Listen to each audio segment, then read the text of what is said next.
네, 이스라엘이 그 애굽에서 나온 이후로 한 3개월이 지났을 때, 정확하게 하면 한 50일 정도가 지났을 때, 시내 그 광야에 도착했습니다.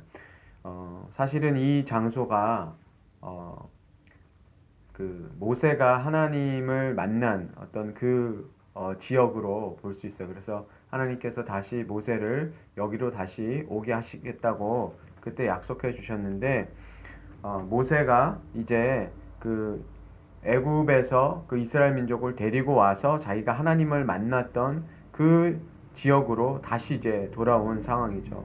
근데 그때 하나님께서 모세를 부르셔서 이스라엘 자손에게 이렇게 전하라 하고 이제 말씀해 주신 거예요. 이제 그 장소에 다시 와서, 그러니까 되게 의미 있는 장소죠. 그러니까 자기가 부름을 받았던 그 지역을 어, 자신의 민족들과 다 함께 이제 애굽에서 나와서 하나님과 다시 만나는 거죠. 그때는 자기가 그 가시떨기 그 불로 하나님을 만나는데 이제는 하나님께서 그 모든 이스라엘 백성과 지금 함께 만나서 말씀을 하시는데 하나님께서 4절에 이렇게 얘기하죠.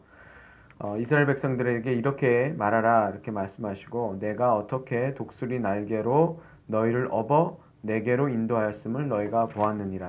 그러니까 하나님께서 이스라엘을 데리고 나오시고 인도하셨는데 뭐라고 하시냐면 독수리 날개로 너희를 업어서 인도하였다라는 거죠. 그러니까 이 표현을 가지고 이제 뭐 몇 가지로 사람들이 해석을 해요. 한 가지는 이 독수리가 새끼를 없는다는 것은 어떤 때 이거 없느냐면 그 독수리가 그 새끼가 그 나는 것을 배우기 위해서 이 독수리가 어떻게 하냐면 그 새끼를 날개에 업혔다가 떨어뜨리고 다시 그것을 날개로 다시 받고 뭐 이런 거로 해서 독수리가 그 새끼 독수리를 이렇게 훈련한다고 그래요. 그러니까 그 나는 법을 가르치기 위해서.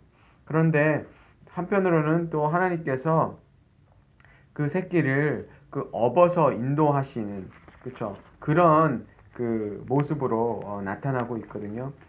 이사야서 46장에 하나님께서 이스라엘 백성에게 말씀하실 때 뭐라고 하셨냐면 46장 3절에 이렇게 말씀하세요.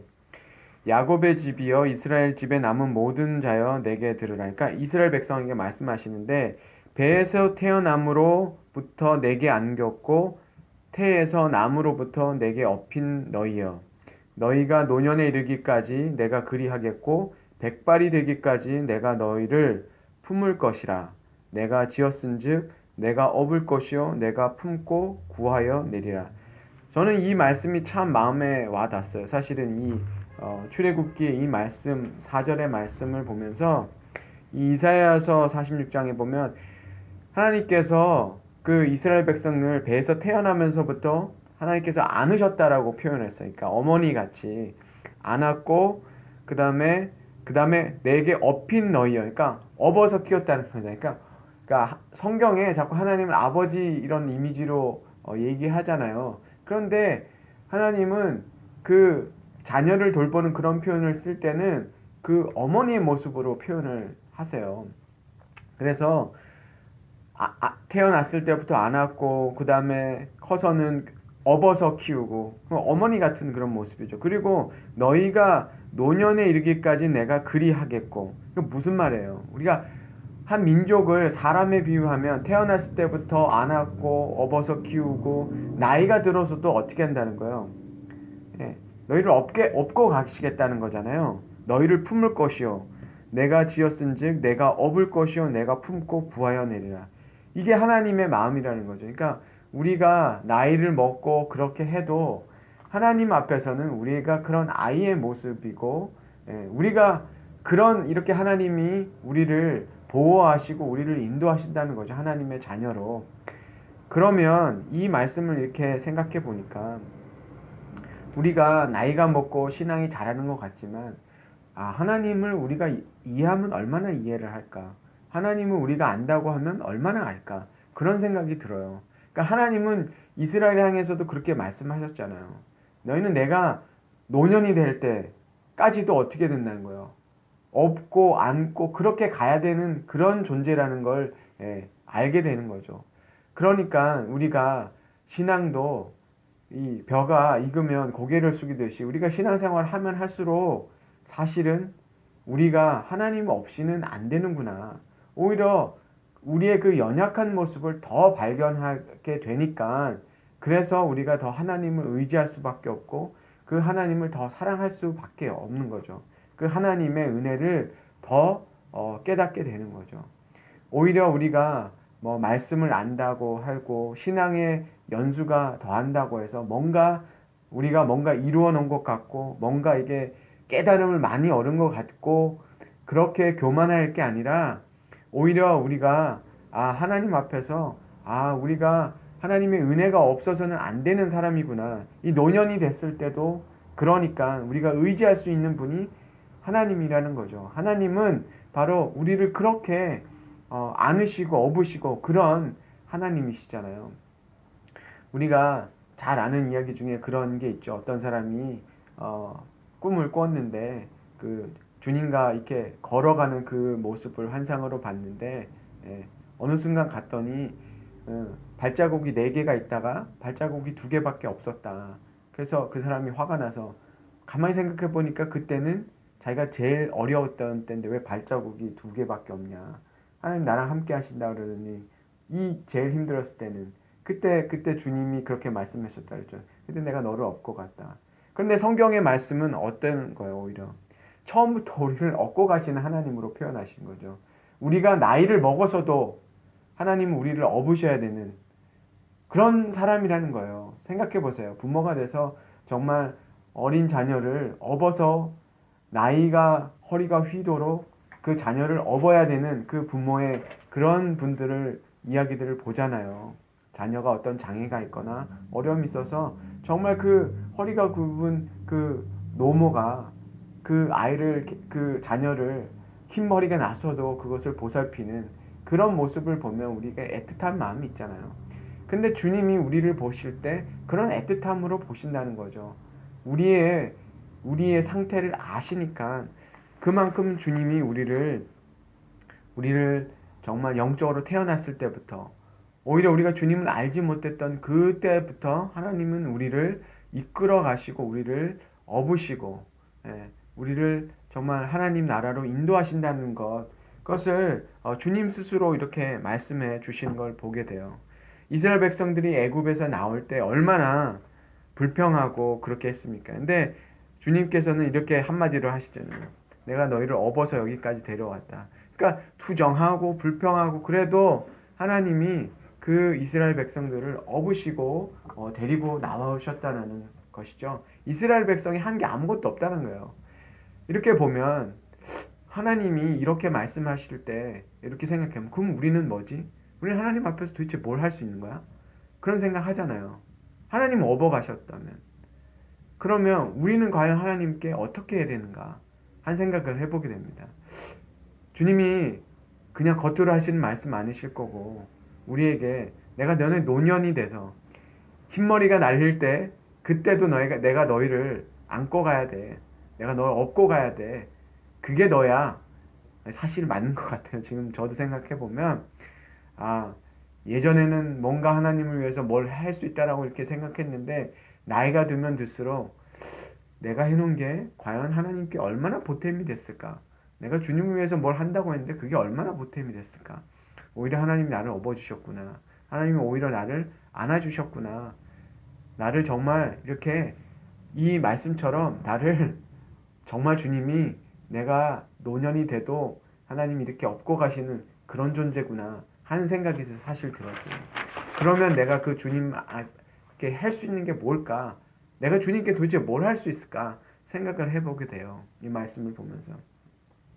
그럴 때 하나님이 참 우리가 그때 이틀 전에 나눈 말씀처럼 주님은 하나님을 알기를 원하시는 거죠. 하나님이 우리가 그 사랑을 은혜를 알고 하나님께 감사하고 그 주님을 의지하기를 원하시는 거죠. 그러니까 주님 품에 있기를 원하는 거예요. 다른 게 아니라 주님은 우리가 하나님 안에 하나님과 함께하고 주님 그 품 속에 잘 있기를 원하시는 거예요. 이게 참 영적으로 우리가 깨달아야 될 부분인데, 하나님의 그 은혜를 우리가 알고 그 분의 그 소유됨이 돼야 되죠. 그래서 주님께서 왜 이스라엘을 데리고 나왔냐? 그 말씀하실 때 어떻게 하냐면, 너희가 내 말을 순종하면, 예? 뭐라고 말씀하셨냐면, 너희가 내 소유가 되겠고, 그러니까 주님의 소유가 된다는 건, 소유는 하나님 거가 되는 거잖아요. 누가 볼품없고 쓸모없는 것을 가지고 있겠어요. 하나님이 소유하신다는 거는 모든 세계를 다 가지고 계시지만, 소유하신다는 거 그만큼 아끼는 그 귀한 존재라는 것이죠. 그리고 제사장 나라가 된다고 얘기하셨죠. 제사장 나라는 제사장의 역할은 하나님과 사람들 사이에 중보하는 사람이고 제사를 드리는 사람인데, 하나님의 뜻을 알리는 사람이죠. 그만큼 거룩한 자로 하나님께서 택하셨잖아요. 그러니까 레위 민족도 하나님께 속한 그런 민족이었잖아요. 그만큼 하나님께서 그 소유한 백성이고 하나님의 뜻을 알리는 그런 거룩한 존재가 될 것이고, 그리고 거룩한 백성이 되겠다라고 말씀해 주셨죠.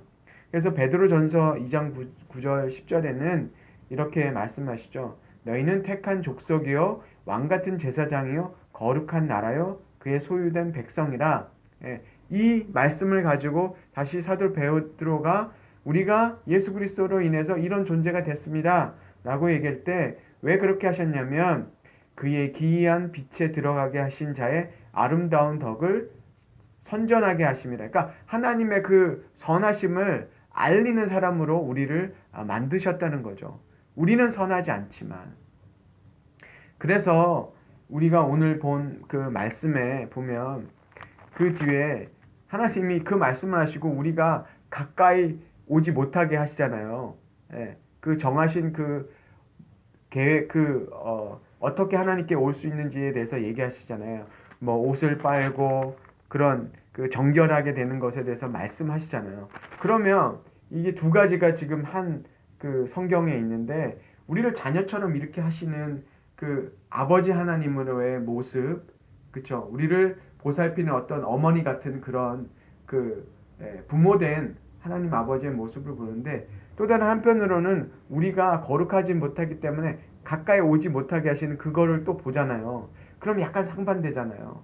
그런데 그것은 바로 우리가 그만큼 하나님은 우리를 이렇게 아끼시지만 우리가 죄에 그만큼 어떻게 됐다는 거예요.